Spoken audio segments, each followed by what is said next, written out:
如果没有这个人力挽狂澜，南宋只怕刚一建立就会灭国。于允文就像明朝的于谦，第一次带兵就是在生死存亡之际临危受命，仅凭一战为南宋续命118年，打赢了国家最输不起的仗。然而和于谦相比，知道于允文的人太少太少。今天我们就来讲讲他的故事。在采石之战的前一年，于允文与完颜亮有过一面之缘。绍兴30年，南宋官员于允文出使金国，在那里他亲眼见到金军正在造船运粮，加紧备战，意识到自己担忧许久的危机似乎将要爆发。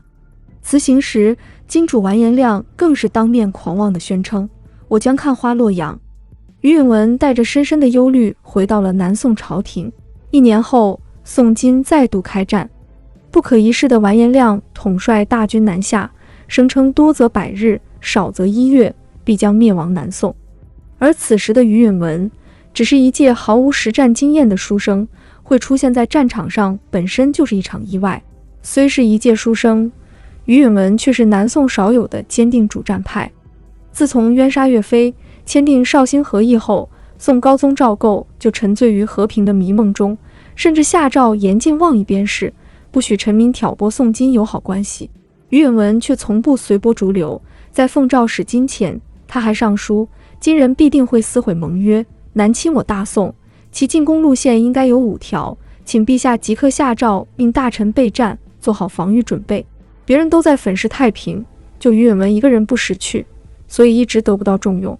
好不容易盼到秦桧死了，年过半百的他这才得以入朝为官。后来完颜亮果然大举南侵，4路进军，仅比于允文预测的少了1路军队。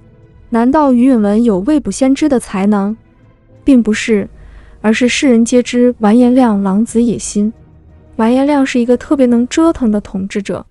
自从弑君篡位后，他就立下志向：吾有3志，国家大事皆我所出一也，率师伐远，执其君长而问罪于前2也，无论亲疏，尽得天下角色而期之3也，政治权力，军事征服，绝色美人。完颜亮的志向简直是天下所有男人的梦想，然而别人只是想想，他是真有本事做到。全天下的人都知道完颜亮有投鞭渡江之志，金人策划南侵的消息更是屡屡传来，只有宋高宗不信。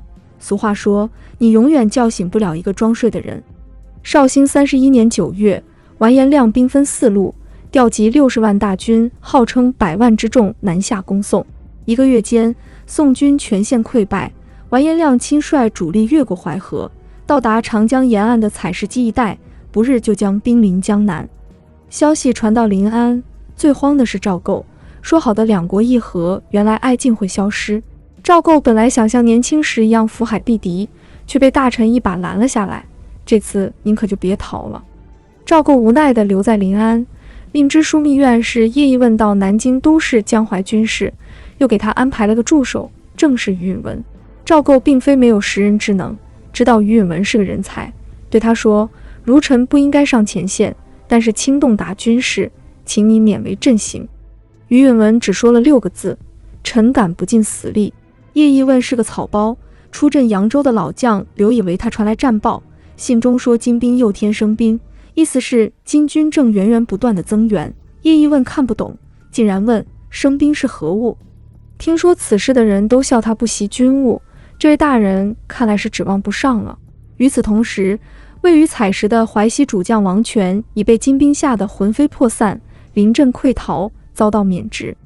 将领李显忠接管淮西军马，于允文则被叶毅问派去采石慰劳前线将士。不料王权跑得比兔子还快，李显忠还在赴任途中，反而是劳军的文官于允文先赶到采石。眼前的景象让于允文感到绝望，他登高远眺，黑云压城城欲摧，江北岸的金兵倚筑高台，旌旗遮天，数十万大军扎营30余里。而江南岸的宋军仅有18000人，马匹不过数百。由于王权逃逸，无人指挥，士气涣散，士兵们纷纷解甲歇马，坐在路旁。战场形势瞬息万变，金兵虎视眈眈，宋军士气低落，若等待李显忠赴任，恐怕事态已不可收拾。于允文决定挺身而出，集结军队，并亲自率领作战。他发表战前演讲，鼓舞士气：金兵渡江，又将何处可逃？朝廷养兵30年，今日报效国家之时到矣。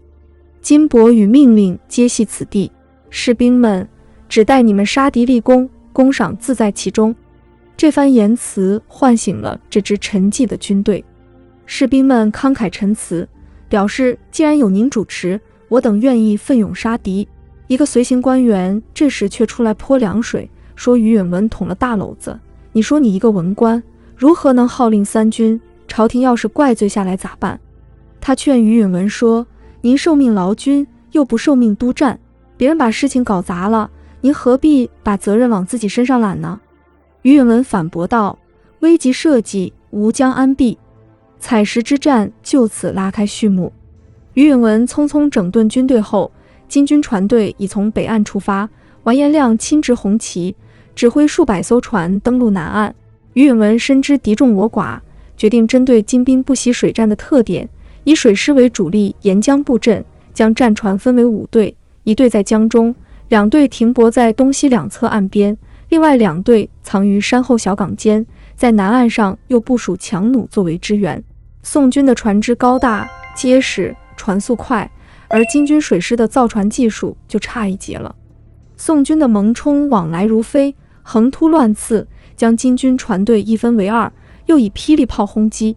霹雳炮是宋军抗金时发明的秘密武器，其声如雷，只烈而石灰散为烟雾，堪称一大杀器。宋军渐慢将碧波浩荡，金军百舸争流，起初有些动摇。当一些金兵的先锋部队登陆南岸时，就连军中出了名的猛人石俊也不敢贸然出击。于允文此时也不在文绉绉，亲自到阵中训斥石俊，你胆略过人，威震四方，怎么现在站在阵后像个小女人一样？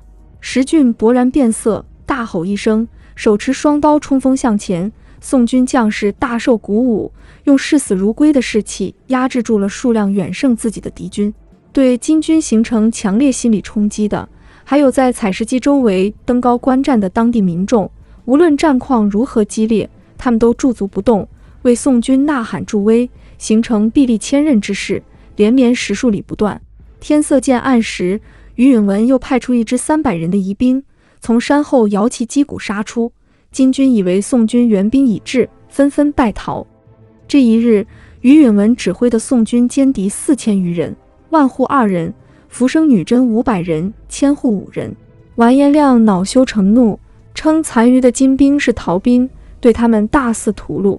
于允文料定金军明日必会再来，决定一鼓作气，连夜派船队封锁金军船队唯一入江口杨林渡口，截断金军归路。次日，于允文再挫金军，烧毁金军全部战船300余艘。此战后，宋金两军形势逆转，完颜亮不得不撤出采石一带，转而向扬州进军。正当完颜亮南征时，后方却发生了一场政变，女真贵族联合起来，将这位不得人心的海陵王赶下台。金东京留守完颜雍，在2万名女真将士的拥戴下即位称帝。正在南方作战的金兵纷纷倒戈，投靠新皇帝。宋军士气正盛，金兵人人厌战，战争狂人完颜亮却不在乎后院起火，还醉心于对南宋的征服，甚至孤注一掷，在军中下令3日内若无法渡江，尽杀诸将。直到11月廿7日，一些心怀不满的金军将士发动兵变，将完颜亮一杀。一场持续2个月的战争就此逐渐平息。完颜亮虽是死于自己人的兵变，但无论如何，于允文指挥的关键一战确实拯救了南宋。一旦采石失守，长江防线崩溃，金军长驱直入江南，后果不堪设想。带病上阵的将领刘乙在见到于允文后就自惭地说，朝廷养兵30年，我辈一计不失，今日大功乃出于一儒者，我辈愧死矣。于允文以文官的身份仓促指挥此次战役，夺取的战绩却远远超过南宋的其他大将，也反映出了南宋绝大多数将领的腐败与无能。于允文和金军打过仗，最清楚宋军的劣势。采石大捷之后，于允文在11年间几度升任宰相，出任地方大员，针对军事弊政进行种种改革。可他将面对的是另一个没有硝烟的战场。朝廷各大派系之间的斗争，不比迎战完颜亮数十万大军来得轻松，甚至更加艰难。于允文被裹挟其中，心力交瘁。主战派的宋孝宗即位后，起初倒是和于允文很合拍，但宋孝宗急于求成，在隆兴元年就大胆启用老臣张俊，借着朝野上下抗金热情高涨，乘胜追击，出师北伐。可这一战，宋军在涪陵一夕溃败，换来了隆兴和议。南宋仅仅在名义上挽回一丝尊严，每年还需要交各种保护费、赎身钱。隆兴和议后，宋孝宗不甘心失败，把曾经取得采石大捷的于允文提拔为宰相，还与于允文相约共雪靖康之耻。1年后，宋孝宗再度手召于允文，催促于允文一起出兵北伐。但于允文注意到北方金国政治稳固，国力强盛，便劝宋孝宗要静候时机。宋孝宗却认为于允文是在敷衍辜负他的期望。于允文的抗金思想与宋孝宗不同，他既不像此前秦桧一味屈辱求和，也不像张俊盲目挥师中原，而是主张积极备战，以待良机，在财力和兵力充足之后再出兵。于允文2次受命治蜀，准备北伐之事，都以治兵和理财为主。宋孝宗始终沉不住气，于允文治蜀多年，却不提出兵之事，宋孝宗对此颇为不满。实际上，于允文从来不曾辜负宋孝宗的信任。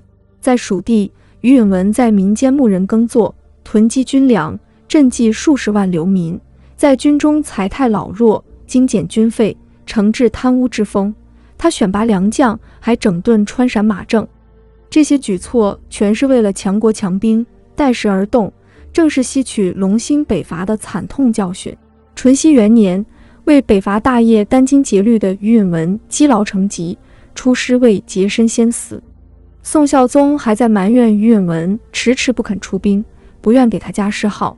直到几年后，宋孝宗在阅兵时才发现于允文生前留下的精兵强将，终于恍然大悟，随后下诏追赠于允文为太傅，赐谥号中肃。遗憾的是，于允文去世后，朝中主和派东山再起，再加上辅弼无人，宋孝宗逐渐失去北伐的斗志，忘记了与于允文共雪靖康之耻的约定。于允文不曾辜负时代，而时代却辜负了他。